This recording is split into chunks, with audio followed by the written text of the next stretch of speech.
responsable ya église ACK Camping tozwami na avenue Kandolo numéro 2 tozana musala munene oyo tesito bandi ya 90 jours toza kolebela comment les esprits impurs gèrent nos familles ndenge nini milimo mabe eyebaka kokamba mabota na biso bana na nzambe yokana yebisa yo ndenge toza awa mabota nyonso na se na mokili eyebi kokambama na milimo mabe. Peut-être yo oyebaka yango te. Voilà pourquoi naza na des témoignages naza kopesa pa na yo. Alors eko permettre yo oyeba na kwa ko comprendre comment le monde des esprits eyebi na koya ko fonctionner. Nazo senga pe pa na yo bien-aimé yebana na ko s'abonner na chaîne na biso YouTube pour ozanga ba prédication te et puis ozo amatea oyo oyeba na kwa ko partager yango ocha na statut na yo. Et tobi na kwa kocha numéro na biso ya Orange Money eza wana eza pona tina ko soutenir mosala na Nzambe po ete mateya oyo e komela yo ezo senga ma forfait ezo senga mosala bana kwa ko salama. Bible zoloba na Marc 9 le verset 41 oya kopesa vers ya mai na mosala na Nzambe ako zanga te ko pambola ma Nzamba ko récompenser ye. Voilà pourquoi tu as numéro na biso ya Orange Money na numéro na biso ya WhatsApp ezali wana obana kwa kosunga musala na Nzambe ako pambola yo. Alors sans plus tarder nazokota mbala moko na mateya na ngai nasusana no témoignage mibale avant na ebana kwa kota na prédication et ana ndeko mama moko mama wana aza moumbu aza na tribu ya baumbu ndenge ba tribu Luba ezali, tribu ya Basonge ezali, ya Baswahili ezali, ya Bangala ezali, yepe aza mutu ya tribu Umbu.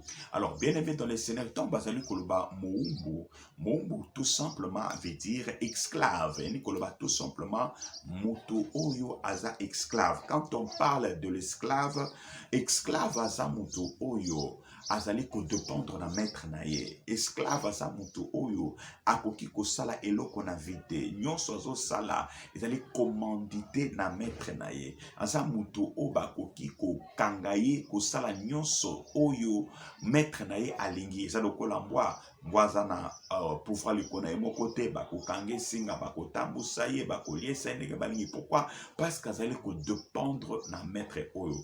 Mama oyo azape moumbu. Alors qu'est-ce qui s'est passé réellement dans la vie de maman oyo?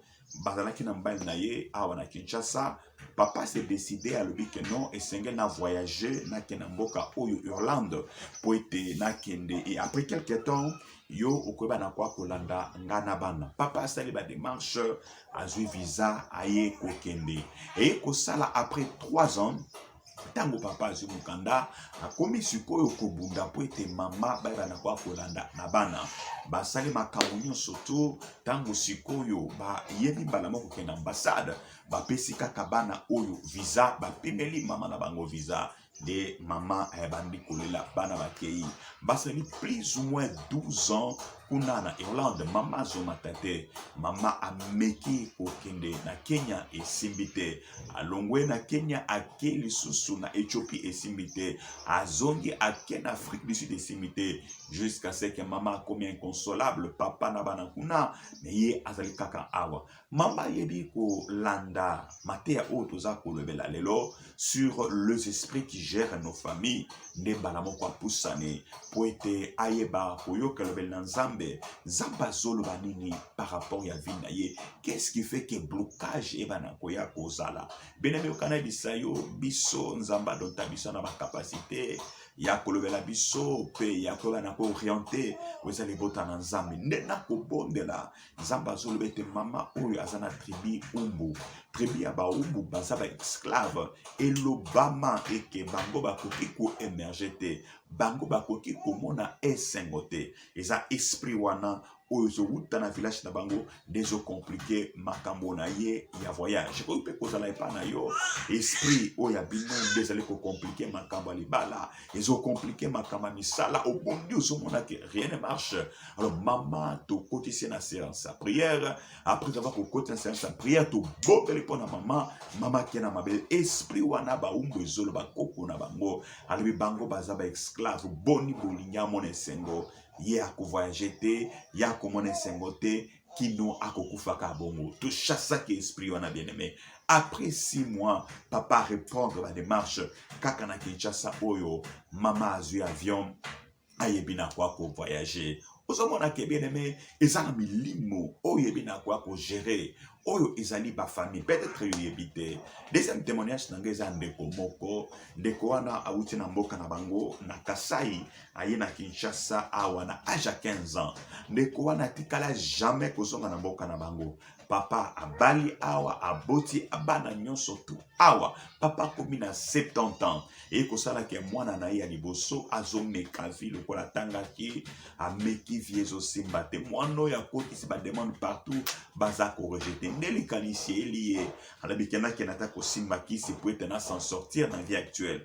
Mwana ake a simbi kisi ko simba kisi azo simba bien aimé dans le Seigneur mutu na ye et disjoncté malamoko mutu anganga et disjoncté de papa c'est quoi zui mwana babandi ko kena ba telema pour être balanda ba soin pour la tina ya mwana wana eloko zo simba te ayoki Kenzambe alobakana aseka de papa aye sikoyo pour être aye ba qu'est-ce qui se passe réellement na vie ya mwana na ye de na ko sambe la prophétie zobima bazolo ba boye et que papa na famille na bino il y a un problème na mboka na bino bazozongisi na enfance na bango na mboka na bino na kala omanaki kokufela bato ebele bato bakufaki à un moment donné bato bakokufa sur personne du coup na même famille de bata famille bakoma ki mécontent balo en tout cas bato tokunda bango te tokotika bango ba pola kaka bongo alors nouvelle et se répandaki na ba village voisin de bayaki sikoyo bayebisi bango boyo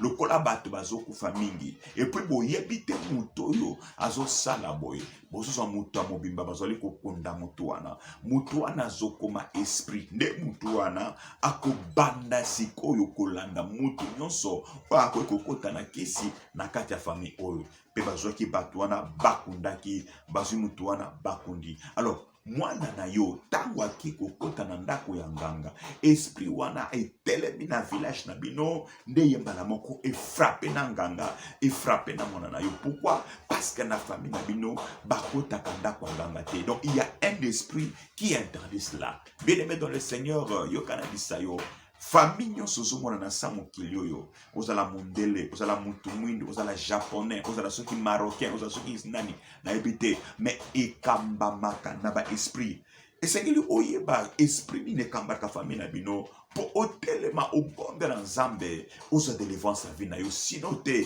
ekozala pasi tala na mokanda na nzambe na Genèse 12 le verset 1 nango nzambe mokili na lola alingi apambola Abraham asepeli na Abraham abi nakopambola yo nakokomisa kombono munene mais nzambe azoremarke lipamboli na ngai ekoki koya boye te pourquoi parce que il y a un problème dans cette famille. Papa ya Abraham c'est un féticheur. Papa ya Abraham azana bikeko na ndako na ye. Papa ya Abraham ayebi nzambe te. Alors soki esali ke ngai nzambe na kembala moko po ete na pambola ye na ba esprit na kati ya ndako na bango ekosimba te. Esengeli Abraham abima na kati ya famille, c'est-à-dire azwa délivrance ya ba esprit ya ndako na bango côté ya papa na ye na côté ya maman na ye. C'est alors que Abraham akozala béni. Alobi quitte la maison de ton père, quitte la maison de ta mère, va là où je t'enverrai et je te bénirai, je rendrai ton nom grand. Tango Abraham abimi na ndako papa na ye akebisi kan zamba tinda kiye de pai wapi Abraham akomaki na mbongo ebele de pai wapi Abraham afulukaki sous une autre forme. Abraham ayebaki na koya kozwa délivrance na ba esprit oyo ezali kokamba ma bota na bango nzambe apambola bino. Alors toza kozwa mukanda na nzambe na Genèse 9, le verset nango 22, toza kotanga, bisike zwamio, Genèse 9, le verset 22, toza kozoyango, bazolo baboye. Cham, père de Canaan, vit la nullité de son père, et il rapporta dehors à ses deux frères. Alors Sem et Japhat prirent le manteau et le mirent sur leur épaule. Marchèrent eux reculant, et couvrir la nudité de leur père. Comme leur visage était détourné, ils ne virent point la nudité de leur père. Alors Noé se réveilla de son vin, il apprit ce que lui avait fait son fils cadet. Et il dit, maudit soit Canaan, qu'il soit esclave des esclaves de ses frères. Zambalo la pambola yo. Awa na mukanda na Nzambe na Genèse 9 le verset 22. Bazobe telabiso histoire ya bana ya Noé. Balobi mwana ne asuka na kombo ya Sham. Tangu papa Noé ameli masanga alangwe. Mwana ne asuka amoni bulumbu ya papa na ye. Papa kinaki na shamba ke kolala. Afinika ki eloko te, azwi ka dra, donc aki akoti ka bongo san ko finika dra sa kolota kilote. Mwana zolongwa libanda, azokende koluka eloko na kata shamba waboti na ye. Akota bwe moni papa bulumbu nda bimi abandi ko sepe. Papa ameli masanga na moni mutakala papa. Ayebisi bandeko na ye libanda. Bandeko ne basekite bakote na kata shamba ya kobaluka. Bazwi elamba couverture bafiniki papa na bango. Tangu papa lamuki masanga esili, papa bandi koloba. Tangu ba initié makambo esalamaki, alobi boye, maudit soit Canaan. Tanga okomona, maudit soit Canaan. Genèse 9, le verset 22 kita, maudit soit Canaan, qu'il soit esclave, des esclaves de ses frères. C'est-à-dire, mutoyo, azala muumbu, yaba umbu, yaba ndekonaye. Donc, mutoyo vina ye mobimba atika l'esclave, spirituellement parlant. Azomona aza libre, mais spirituellement, aza muumbu. Nde ozomona ozomeka ezosimba te. Yo pour vivre, sengeli bato basunga yo. Ozo dépendre na bato. Eye koleka na ba epoko moko. Bana ou ya famille, ya kana bazungu na bolamu te. Balabi, mais comment biso vina biso, totanga, ma classe, misali zalakate, tokoli basi kitoko, mabali zalakate, tozo kufa vala. Mais qu'est-ce qui se passe dans notre famille? Est-ce qu'on se pose la question pour Umituna? Et l'eau connaît les kanaka réellement dans votre famille. Pourquoi votre famille fonctionne ainsi? Tango baza komito na ba question bongo, ba ye liboso ya prophète. Luka basa na Nzambe, ba pese orientation bonde la pambate, okosambe la pelle-mêle. Okosambe la pelle-mêle tant isolé kanabineme. Na vie à un certain âge, okokosala mouvement zo salate. Obi na vie à un certain âge, ceux qui mutaza mobola ya mobola na famille bimakandoki. Faites très attention. Tango zana makasi, luko se positionner. Luko sana va bien na yo, oye kosungwa to komi avancé en âge, ba bien komi ko soutenir yo. Kendengo zawana na âge à 50 ans, 60 ans, ndaku te, mwasi te, mwana te. Ndio zokola ti ovandi siko na famille, na ndako famille na bino. Âge ni 70 ans, 60 ans, 80 ans. Mais ko bimandoki. Parce que comprendre te fonctionnement et libotana yo. Tika Nzambe ya lola apambola yo na Matthieu na zote ya ekota yo. Oluka l'homme de Dieu. Tosunga yo. Prophète azoyi sabango boy. Na famille na bino. Boza ba esclave. Mukolo bobota maka. Mutolo na bino. Singa nango ba katakate. C'est-à-dire, bozwa ka délivrance ya famille te. Botikali attaché na ba malédiction liée na esprit oye bundisa ka famille na bino boza ba kanana ye azanani azali mwana no ono ya lakela ki mabe alobi azala mo wumbu ya bandeko na bino de bino bana famille oye mama est-ce que koluka délivrance te yonika okena place mo ba français bien aimé tu vois le Seigneur Jésus-Christ t'aime token église moko Alléluia, oh, alléluia, alléluia, alléluia. Et après, au moins que t'es isolé, t'es yakananu to bunda, yakananu to bunda, yakananu to sambela, yakananu to lukelonge na Nzambe, ozwa délivrance.